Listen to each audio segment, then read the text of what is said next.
Leaving anything here, so let's try and move on. No. Let's try and move on. No, it's very, because you just did it again. You just threw in another false fact.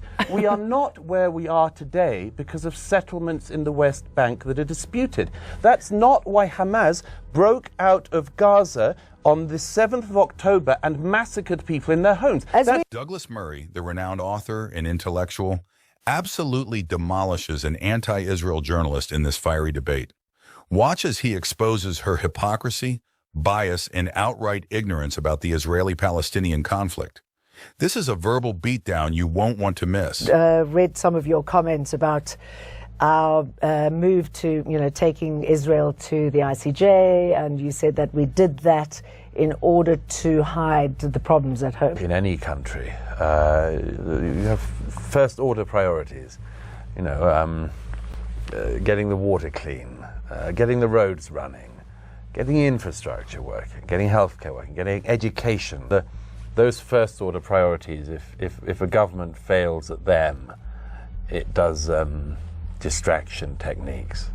I think the ICJ thing is a distraction technique. I don't think it's something which is of primary importance to the people of South Africa. I don't think it's a first-order priority for the voters.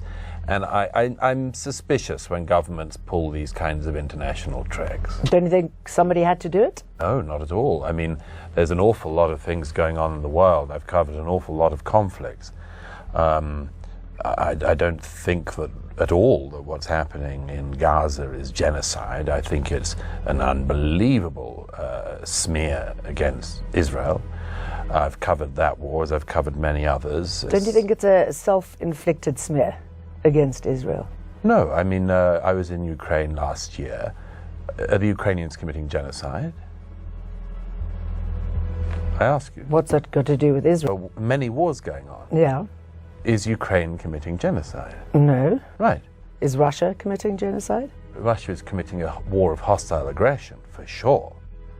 Although it doesn't seem to be attempting to eradicate the Ukrainian population as a whole, which is, of course, what genocide is. Which is what Israel... The allegation of genocide against Israel, why would Israel be committing genocide in Gaza? Well, what would you describe it? It's a war. It's which I've seen up close. Okay. So let me just explain that.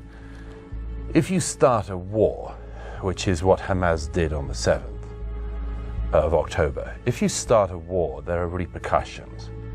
There are repercussions to Russia for starting a war against Ukraine. Russia's lost a lot of troops. There are repercussions for Hamas for starting a war against Israel. So do you think there are repercussions for an illegal occupation? What's the illegal occupation? Of Israel against the Palestinians. Where? That is an illegal occupation. Where? It is a determined illegal occupation. Gaza? Of course, Gaza and the West Bank. Have you been to Gaza? Yes, I have. Is it occupied by the Israelis? It's completely sealed off, as you know. That's by why who? They call it by the Israelis. And who? By the Israelis, by the US, and whoever else supports and who else? The Israelis. Isn't that enough? No, tell me who else is allegedly sealing the Gaza. I'm saying that Israel has completely encircled Gaza. Nothing goes in, nothing goes Gaza out, as you know. Well, as you know, if you've been, Gaza also has a border with Egypt. Why do you not mention Egypt?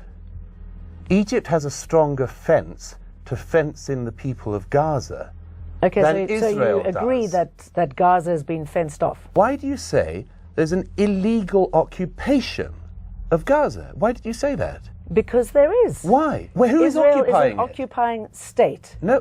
It is internationally recognized. No. It's not. It's not at all. I want to move on. That's your view. Hang on. That's your view, and okay, I have to correct your view. view. Our views I differ. have to correct. No, it doesn't. The facts.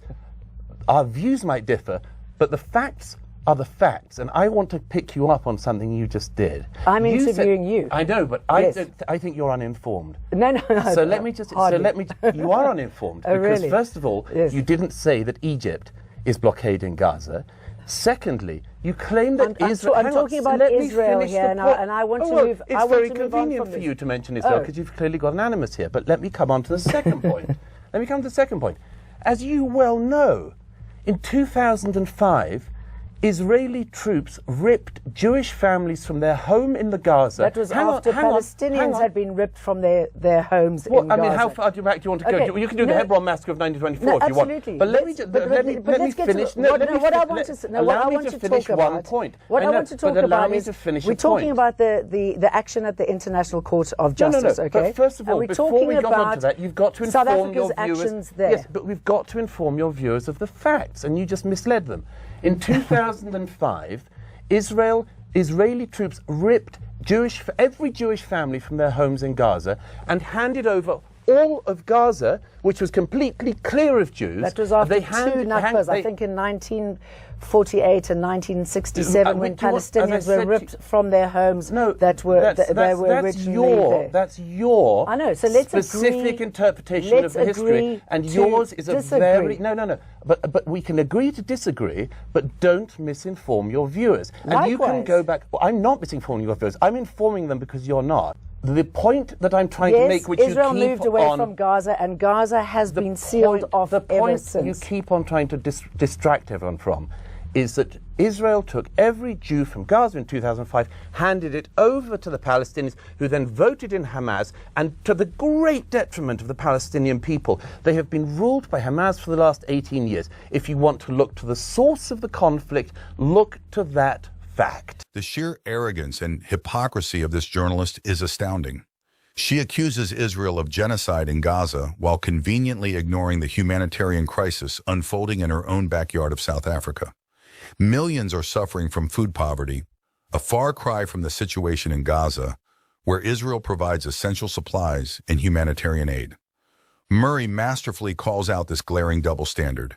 He highlights how South Africa, with its own history of apartheid and ongoing social issues, has the audacity to lecture Israel on human rights. It's a classic case of the pot calling the kettle black. But it doesn't stop there. The journalist's ignorance of the facts is truly mind-boggling. She conflates occupation with sealed, demonstrating a fundamental lack of understanding of the complex situation in Gaza. She conveniently forgets to mention Egypt's role in the blockade, further exposing her biased narrative. Stay tuned for the final blow, where Murray delivers a devastating truth bomb that leaves her speechless. Every time there would be a peace agreement, settlements would pop up, and that's why we are where we are today. No, it's not. So let's try and move on. No, let's try and move on. It's not at all why we are where we are. Hang on. We're not achieving anything here, so let's try and move on. No. Let's try and move on. No, it's very, because you just did it again. You just threw in another false fact. We are not where we are today because of settlements in the West Bank that are disputed. That's not why Hamas broke out of Gaza on the 7th of October and massacred people in their homes. As we know, that's not because of the West Bank, and you well know it. You well know that. And you well know that Hamas did not commit the massacre of the 7th of October because of settlements. They did it by their own admission because they want to massacre every Jew they can get their hands on, and Hamas has said they will do it again and again. So don't get onto the distraction of settlements. That is a second-order priority. The first order... It's easy to fob those off, isn't it? It's easy for you to try to distract people about it. But I'm saying, don't distract them from the crimes of Hamas. Don't do that. I'm not distracting. Well, you are. You just said that's why they did it. You said they did it because of the settlements. And those crimes by Hamas were repugnant. I'm glad you said that, finally. Finally, in popularity ever since this war on Gaza, because Israel is making people more and more increasingly militant. So what is happening at the moment? Israel's making people more militant. Is not working. Do you think that Hamas is making people more militant or not? Let's go back to the ICJ. Do you think that Hamas is making people more militant or not? Well, it's a catch-22, isn't it? I see. And I mean, until this illegal occupation is broken, until the suffering of the Palestinians is acknowledged. And do you think that Hamas are interested in a solution where there's any Jew in that region or not? I'm asking you the questions, and well, I want to I'd love you to answer that one. No, we can answer it. Let's just move on. Have a go then. Okay. So have a go. Do you think Hamas want a peaceful solution with the Jews? I'm asking you the questions. We can discuss this afterwards. Oh no, I'd love to do this one on air. Beside the Jews, yes or no? They have recently said that they would be happy to live next to Jews, but they want a two-state solution. A two-state solution has been in the offing. Hamas has not said they want a two-state solution. They carried out a massacre on October the 7th of as many people they could, stole a lot of hostages who you still also haven't referred to. There's more than 100 Jewish hostages still in Gaza. That's real kidnapping, and that's real occupation of somebody. And Hamas has said they do it again and again. How do you feel when you see those children who've been shot in the back of the head? How do you feel when you see those children? The Jewish who are children or the suffering, Palestinian children? The Palestinian children. I feel the same on each of them. I think it's all a tragedy. Okay, good. And I think it's all on Hamas. Hamas. Both sides. I think so it's let's all try on and move Hamas. on. They shouldn't have started a war. There's consequences to starting a war. Yes, there are consequences. Yeah. Murray's final words are the knockout punch. He points out that if the situation in Gaza were reversed, with Palestinians in control of the borders, not a single Israeli would be allowed in. This stark reality exposes the hypocrisy of those who accuse Israel of apartheid while ignoring the true nature of Hamas's rule in Gaza. This debate is a masterclass in intellectual honesty and critical thinking. Murray's unwavering commitment to facts and truth shines through, while the journalist's blatant bias and ignorance are laid bare for all to see. Don't forget to like, subscribe, and hit the notification bell for more hard-hitting debates and insightful commentary.